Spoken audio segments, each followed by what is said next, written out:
공무원 시험 등을 준비하는 수험생에게 한국사를 강의해온 전 씨는 최근 부정선거 의혹을 제기하면서 기존 50만 명이었던 개인 유튜브 채널 구독자 수가 90만 명 가까이로 급증했습니다. 윤석열 대통령 탄핵 반대 집회에 참석해 윤 대통령 지지 발언을 했습니다. 전 씨는 오늘 서울 여의도에서 기독교 단체가 개최한 윤 대통령 탄핵 반대 집회에 참석해 윤 대통령이 탄핵되면 안 된다며 이처럼 주장했습니다. 그러면서 윤 대통령의 지지율이 60%가 넘으면 헌법재판소에서도 탄핵 심판을 기각할 수밖에 없을 것이라고 지지를 호소했습니다. 차라리 내가 잡혀가겠다!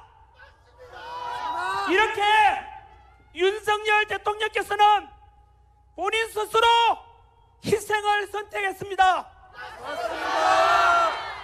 저는 그때서야 진정으로 누가 대한민국을 사랑하는 사람인지, 누가 더 국민을 진정으로 사랑하고 있는지, 누가 더 스스로도 희생하려고 하는지 정확히 진실을 알게 되었습니다. 또 헌법재판관이 이재명 더불어민주당 대표와 친분이 있다며 탄핵 심판의 공정성에 의구심을 제기했습니다. 발언 도중 이승만 전 대통령을 존경한다고 말한 전 씨는 돌연 자신이 노무현 전 대통령을 지지했던 노사모 출신이었음을 밝히면서 노무현 정신을 이어받아야 한다는 주장도 이어갔습니다. 그동안 제기해온 부정선거 의혹 역시 거듭 강조했습니다. 집회에 앞서 자신의 개인 유튜브 채널에서도 2030 세대와 국민들께 드리는 소문이란 제목의 영상을 통해 12.3 비상계엄은 계몽령이라는 극우 유튜버의 주장을 소개하면서 윤 대통령을 두둔했습니다. 또 서부지법 사태와 관련해 국회에서 관련자들을 폭도라고 소리 지르는 것을 보면서 안타까웠다고 지적하면서 사람이 염치가 있다면 그들을 그렇게 말하면 안 된다며 2030 세대 청년들에 대한 선처를 호소했습니다. 상식적으로 납득이 되지 않는 현직 대통령에 대한 예우는 하나도 없고 일반 서민보다 더 잔인하게 온 세계가 지켜보는 가운데서 보여주기식 체포와 구속, 그렇게 법이 이상하게 집행되는 것을 보고 우리는 전 세계적으로부터 국제적인 비웃음거리가 되었습니다. 무력 충돌 직전까지 대치하던 때 절대로 우리 국민을 다치게 할 수는 없다. 경찰도 경호처도 모두 우리 소중한 우리 국민인데 차라리 내가 잡혀가겠다! 이렇게 윤석열 대통령께서는 본인 스스로 희생을 선택했습니다. 대한민국을 대표하는 역사 강사신데 이렇게 목소리를 내게 되시는 게 쉽지 않으셨을 것 같은데 목소리를 내게 된 배경을 여쭙고 싶습니다.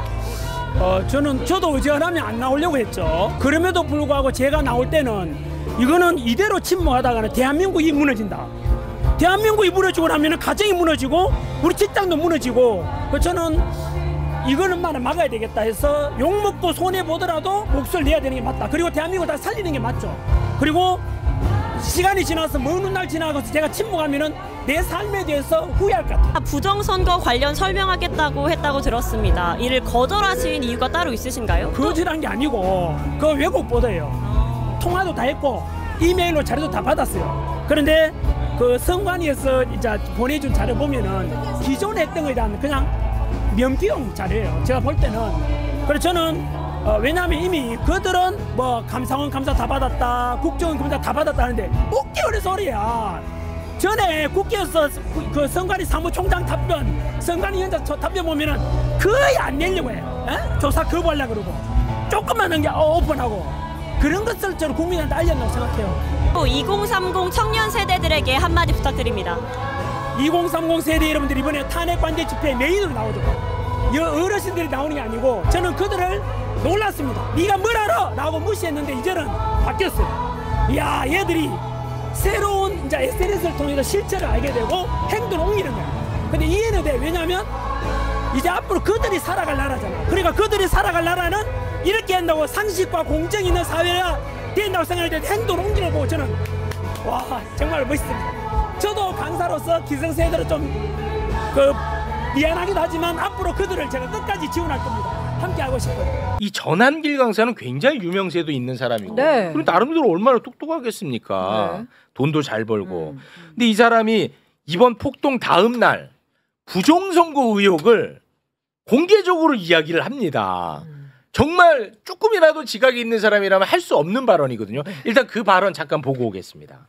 이 부정선거에 관한 것 이미 알다시피 야당 국회의원도 의혹을 제기했고 여당 국회의원도 제기했고 심지어 대통령도 마찬가지로 이 부정선거만큼은 반드시 바로잡겠다고 기염까지 선포하게 된 것 아닙니까? 우리도 마찬가지로 대만처럼 전자개표가 아니라 수작업으로 진행해 보시죠. 내 주인은 내가 뽑는다라는 이 민주주의의 가장 근본을 지키는 것이 저는 중요하다고 생각합니다.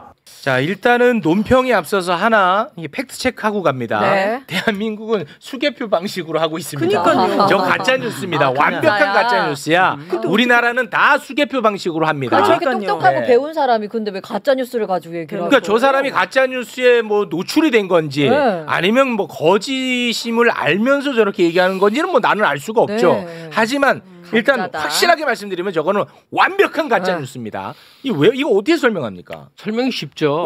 쉬워요? 전한길 씨가 파시스트가 아니라는 생각을 어떻게 할 수 있었어요? 그냥 똑똑하고. 유명 강사면 파시스트가 아니고 배운 사람이고 똑똑하고 돈 많으면 파시스트가 아닌가? 전한길 씨는 이미 오래전부터 커밍아웃을 해왔어요. 네. 그러니까 윤석열적인 지배체제를 온당하게 여기는데 다만 눈치를 보느라고 애매하게 말을 섞었지만 이 시간에도 벌써 두 번째 거론되는 인물이에요. 네. 그러니까 우리가 파시스트들은 네. 세상에 불만 많은 저 뒷골목에 음지의 사람들이라고만 생각해서는 안 된다는 얘기죠. 지금 국회의사당 안에도 있고 정부 부처에도 있고 어쩌면 권한대행이 그럴 수도 있는데 저런 정도의 사람들이 수많은 공간에서 특히 강단에서 파시스트로서 활동을 하고 있는 현실이라고요. 그러니까 이 사람은 커밍아웃을 한 것뿐이지. 아니 맞아요. 말씀하신 것처럼 그 전에도 막 교묘하고 애매하게 이렇게 그동안에 나름의 줄타기를 해갖고 왔는데 이번에는 여실히 다 드러냈단 말이지요. 저 사람은 법원에 의한 테러를 보고 한 말이 그렇지. 저거 문제라고 얘기하는 게 아니라 저거의 뿌리는 부정선거다. 그렇지. 원인을 그렇게 가잖아요. 그래서 이번에 선명하게 본인을 드러낸 거예요. 부정선거는요. 백날 첫날 가도 못 박혀요. 왜? 없는 거를 밝혀야 되니까. 그렇죠. 네. 그래서 발랑발랑 까서 다 뒤졌지만 없다만 반복돼 왔는데 맞습니다. 계속 이러잖아요. 네. 이게 휴거랑 똑같다고. 몇 년 몇 월 며칠에 이 지구상에 모든 사람이 없어진대 휴거. 그럼 거기 믿고 딸려간 사람들은 뭐 모든 걸 다 이렇게 해. 근데 그날 오니까 우리가 기도를 열심히 해서 휴거가 늦춰졌다 이러잖아요. 네. 이 파시스트들이 부정선거론 또 반중론에 매이는 거는 규명 불가능, 확인 불가능한데 사람을 뭔가 결속시키고 공포에 휩싸이게 하는 위력이 있기 때문에 그런 거죠. 야, 근데 전한길 씨는 다 알고 저러는 거죠. 선생님, 우리 또 철학 교수님. 지금 댓글 보니까 네. 진짜 왜요? 쉬운 싸움이 아닌 것 같아. 왜요? 지금 댓글에 이 뭐라는데요? 부정선거 이야기하니까 네. 우리 방송 쓰레기 방송이래요. 왜요? 왜? 부정선거를 안 믿는- 아직도 안 믿냐. 아. 아니, 그런 사람들이 굉장히 많아졌어. 지금 순간적으로. 거지 뭐. 아니 근데 대한민국 지금 수개표로 한다니까. 그러니까요. 제가 부정선거가 뭐냐면요. 제가 사실 이제 87년에 처음 저도 이 정치 현상에 가장 관심을 가졌는데 그때 87년 대선 때 많은 진보 진영이 부정선거 이야기를 꺼냈어요. 87년 대선 때. 그러니까 원래 초창기 부정선거로는 사실은 진보 진영에서 먼저 생겼습니다. 그리고 그 당시에도 당시에 컴퓨터를 이용한 이 조작이 있다는 것을 광범위하게 퍼져 있었어요. 네. 그런데 저도 그 당시에 그런 그 이야기를 많이 듣고 일정 부분 그럴 수 있을까라는 생각하면서도 설마 하면서 네. 이렇게 왔거든요. 네. 그리고 최근 한 15년 전만 하더라도 저희 학교 커뮤니티에도 한 교수님이 끝없이 이야기를 했어요. 부정선거를. 이분들은 확신이 있어요. 그리고 자료가 엄청 많습니다. 자료가 끝없이 나와요. 데이터가. 그런데 이게 아주 핵심적인 부분을 아까 저 수개표한다는 거 버리고 다른 걸 보는 거거든요. 이런 식으로 그러면 이게 어느 순간부터 이제 우파로 옮겨갔어요. 우파가 부정선거를 얘기하기 시작했어요. 그게 네. 뭘까? 그게 뭘까? 저는 기본적으로 그래요. 자기 편이 진다는 걸 받아들이지 못하는 태도예요. 질 수 있는 환경이 변화됐다는 걸 받아들이지 못해요. 이겼잖아. 근데 자기들이. 아니 그러니까 윤석열이 이겼잖아. 윤석열이 이긴 것 말고 총선에서 지금 계속 지고 있잖아요. 네. 그러니까 대통령 선거는 이겼어도 총선을 지고 있잖아요. 이거 받아들이지 못해. 전환기 씨는 좀 흥미로운 사람이어서 제가 예전부터 쇼츠나 이런 걸 다 갖고 봤거든요. 그때 느낀 것은 뭐냐면요. 이분의 가장 중요한 특징은 뭐냐? 유명세를 탄 이유도 뭐냐면 모든 복잡한 이야기를 단순화시킨다는 거예요. 야. 와 이거 진짜. 근데 단순화시키는데 맞아. 단순화시킬 때 무엇으로 단순화시킨지 알아요? 강과 약으로만 단순화시킵니다. 강과 약? 강자와 약자. 예리하시. 이게 파시즘이에요. 그게 파시즘이야. 그게 딱 맞는 거예요 본인한테. 야 이거 예리하다. 진짜. 제가 이제부터 쭉 얘기했잖아요. 모든 파시즘은 단순하다. 맞아. 사회가 복잡성이 증가하는데 이 복잡성을 못 견디는 너무 쉬워져. 그러면 못 견디는 네. 그런 지체된 의식들이 이 파시즘과 결합한다. 전환길적인 단순화에다가 또 하나 빼놓으면 안 되는 게 있어요. 꼭 들어가야 돼. 그러니까 여두야도 다 나쁘고 정치 혐오를 조장하는 거야. 그냥 나쁜 거야. 정치는 쓰레기야. 나훈아 씨가 그랬잖아. 사실은 거대한 행정 권력이나 국가 조직 전체의 문제를 우리가 봐야 되잖아요. 네. 근데 이제 여의도 국회의원만 막 욕하면 돼. 맞아. 네? 그러면 만사형통인 것처럼 네. 욕을 해. 사실은 이게 그들이 원하는 방식으로의 그렇지. 정치 세력화의 한 기법인 거예요. 네, 그놈이다. 다 나쁘다 이런. 아, 거. 그놈이다. 그거 맞는 키거든. 그치. 맞는 키지. 그놈이다. 맞는 키. 근데 전환길 씨가 잘 그래. 다 나쁘다는 거지. 아. 정치는 썩었다고. 그래서 숫자도 100명으로 줄여야 되고 세비도 다 깎아야 되고 봉사직으로 바꿔야 되고. 네. 그러니까 정치 자체를 없애자는 쪽으로 얘기를 몰고 가는 거예요. 파시즘이 뭔데? 파시즘은 간단하게 전체주의. 그래서 그들은 선과 악으로 간단하게 또 이분법으로 놔요. 그래서 예를 들어서 네. 백인이 백인. 선한 것이다. 백인만이 정이다. 하면은 이제 백인만 좋아해야 돼. 우리는 전체주의니까. 그러면 흑인은 어떻게 되겠어? 처단의 대상이지. 근데 왜 그들은 그런 제가 걸 원하는 거야? 조금만 네. 설명할게요. 네. 쉽게. 조금 더 깊게 들어와 주세요. 제가 예를 들어볼게요. 아주 쉽게. 네. 과학은 참과 거짓을 나누잖아요. 네. 과학은. 과학은. 도덕은 선과 악을 나누잖아요. 네. 예술은 아름다움과 추함을 나누잖아요. 그럼 정치는 뭘 나누는 거냐 했을 때 파시스트들이 주장하는 건 뭐냐? 적과 동지의 싸움이다. 정치를. 적과 동지. 네, 그럴 때 파시즘이 되는 이유는 뭐냐면요. 간단해요. 방금 최욱 씨가 말한 것처럼 우리는 백인이야라가 아니에요. 그러면 파시즘이 아직 안 되는 거예요. 적을 먼저 적시하는 거예요. 항상 파시즘. 적을 먼저 적시. 적을 적시하는 것이 가장 큰 특징이에요. 그러니까 적을 적시하는 정치. 제가 윤석열 정치가 파시즘 정치의 이미 시작됐다고 말한 여러 번 이유가 뭐냐면 이분은 끝없이 적을 적시해 왔어요. 반국가 세력. 반국가 세력이 적을 적시하는 거예요. 좌표를 설정하는 거고 적을 적시하는 거예요. 그러면 이 적이 누구냐 대개는 약자예요. 적이 약자야. 약자예요. 이상하게 적이 강자이면 파시즘 준동이 안 돼요. 약자인 경우예요. 그래요? 약자. 예. 근데 이번에는 사법부라는 엄청 거대한 그런 그건 권력의 상징계인 거죠 지금. 그 안에 중국 공안이 공안 세력과 좌파가 연합돼 있다고 보는 거예요. 그들은. 그건 그러니까 망상 사법부가 아니에요? 그 망상이라고 생각하면 파시즘이 준동을 안 한다니까요. 그럼 자기들이 지금 강자라고 생각하고 있단 말이에요. 강자를 아니 강자에 편입되고 편입되고 싶어하는 싶어하는 거지. 거죠. 강자에 편입되고 싶어하는 그 욕망을 자극하는 게 파시즘이라고. 더 쉽게 설명을 하면 근데 더 어렵게 들어가면서 계속. 쉽게 말하기 어려웠어요? 극단적으로 쉽게 나를 말하면 이해시켜봐요. 다양한 생각, 다양한 관점, 다양한 종류의 사람이 용납되지 않는 게 그냥 파시즘 사회라고 생각하면 돼요. 어떻게 보면은 그냥 민주주의의 반대라고 생각을 해도 돼요. 민주주의의 반대. 제가 이 얘기만 할게.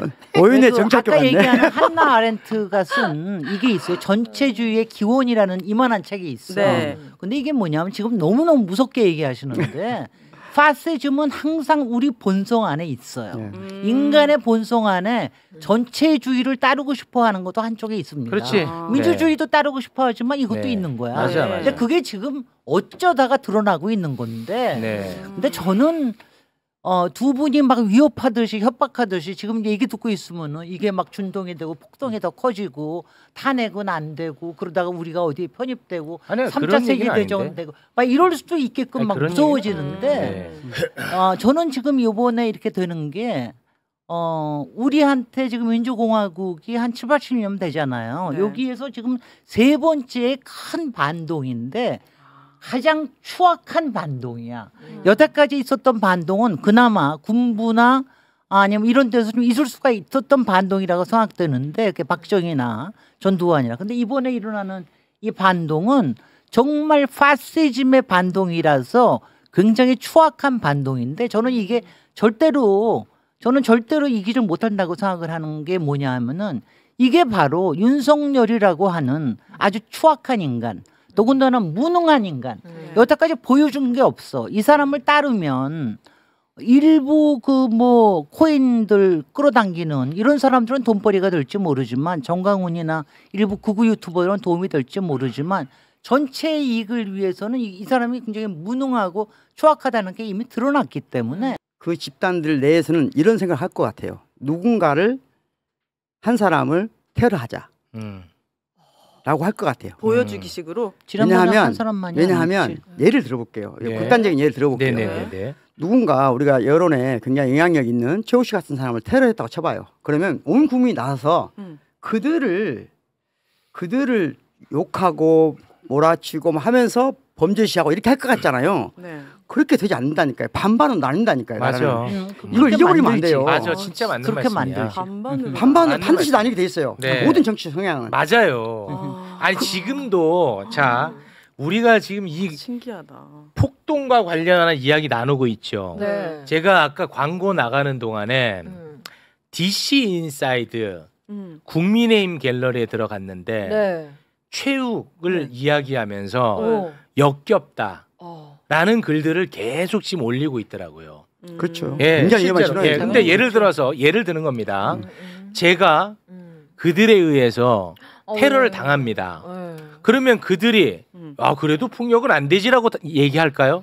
그렇지 않죠. 효능감을 느끼고. 예, 효능감을 느끼고 그래 이놈의 그동안에 잘못됐던 것들을 다 끌어올리겠죠. 그러면서 이제 뭐 반반이 되는 거죠. 말씀하신 것처럼. 그럼 그때는 천군백군이 되는 거야. 그래요? 절대 그들의 세력이 약화되지 않는다니까. 그래서 아까 한나 아렌트가 네. 전체주의 기원에서 한 유명한 말인데요. 전체주의 사회란 뭐냐면 어떤 걸 확인할 수 있냐면 생각하지 못하고 행동해만 하는 거예요. 생각은 좌우 중간에 쓸 수 있는 거거든요. 생각하다 보면 왔다 갔다 할 수 있는 건데 네. 생각이 불가능해요. 한편은 서야만 하는 거예요. 행동해야만 하는 거예요. 네. 이게 전체주의 사회가 되는 거예요. 이것이 방금 말한 테러리즘과 연관되면 곧바로 폭발한다. 그렇습니다. 그걸 그들도 알아요. 네. 근데 우리가 모르고 있으면 위험하잖아요. 그렇지. 우리가 지금 그 부분에서 알고 있어야 돼. 특히 조심해야 된다. 맞아. 아주 위험한 상황이다. 예. 지금 서부 지법에서 이루어진 정도를 우리는 물리력으로는 통제할 수가 있거든요. 근데 이게 계속 통제돼 가면서 갈 것이냐 아니면 정말 들불처럼 확산돼 갈 것이냐에 대한 전망을 해봐야 돼요. 네. 근데 이제 양면이 동시에 느껴지는데 우리가 이 경험했던 게 모든 극자가 붙으면 이건 테러 내지는 이 그러니까 물리적 폭력성. 폭력과 연관이 돼요. 근데 우리에겐 극좌 테러리즘이 존재했었어요. 과거에 이제 70년대 부르주아 민주주의라고 그래서 제도로서의 민주를 약 요구하다 80년대 접어들면서 인민민주주의 움직임이 일어납니다. 실제 그래서 난민전이라는 조직은 부잣집을 털어서 재벌집을 털어서 혁명 자금을 마련하자. 근데 여기에는 어떠한 이해관계도 들어있질 않아요. 자기 소명 의식이에요. 그러니까 러시아 혁명기에 막 시베리아로 20년, 50년 유형을 받아도 기꺼이 받아들이면서 한인생을 그렇게 던져서 그걸 직업적 혁명가라고 불렀거든요. 네네. 그러니까 지금 극우 전선에 나선 애들 중에 상당수는 그야말로 슈퍼챗 코인의 맛에 들인 네. 이권 집단일 수도 있으나 네. 이게 열광적 어떤 사명감에 빠지게 되면 더 이상은 이게 관점으로는 이게 설명할 수 관점으로 없죠. 설명이 안 되고 예. 그냥 열광적인 거의 미치광이 같은 네. 어떠한 피비린내 난 일이 벌어져도 무릅쓰는 존재로 이제 커갈 거예요. 네. 그 양극단인데 지금 김진애 선생이 이제 지적한 거는 그 리더라고 할 수 있는 윤석열이 워낙 모자란 사람 아니냐. 네. 다행히도 파시스트를 이끌 근데 이거는 리더십이 있느냐인데. 이거는 제가 말을 한번 아니야 끊어야 잠깐만 돼. 이거 안 마무리할게요. 돼. 그렇게 가면 근데 안 돼. 윤석열은 사실 아니야. 이 파시즘의 흐름 속에 잠깐 동원되고 활용된 존재일 뿐이지. 네. 히틀러 같은 무솔리니 같은 실제적 리더일 수가 없었다는 사실이 이제 네. 우리가 주목해야 될 일이에요. 맞습니다. 그 말씀도 맞고 그 말씀 매우 맞고 하나 제가 덧붙이겠습니다. 저도 이제 최근에 발견한 건데 윤석열이가 부정선거 망상에 빠진 사람처럼 받아들이지 말아야 된다는 거예요. 윤석열이는 사전투표를 하는 사람이야. 사전투표 독려를 하는 사람이야. 그러면 어떻게 부정선거에 빠질 수 있냐? 그렇지 않아요. 윤석열이는 그들을 자극할 만한 요소를 찾은 거야. 그게 부정선거야. 만약에 윤석열이가 진짜 부정선거가 대한민국에 횡행한다고 생각한다? 그러면 왜 선관위 직원들을 잡아서 고문하려고 했을까요? 증거를 찾는 게 더 빠르지.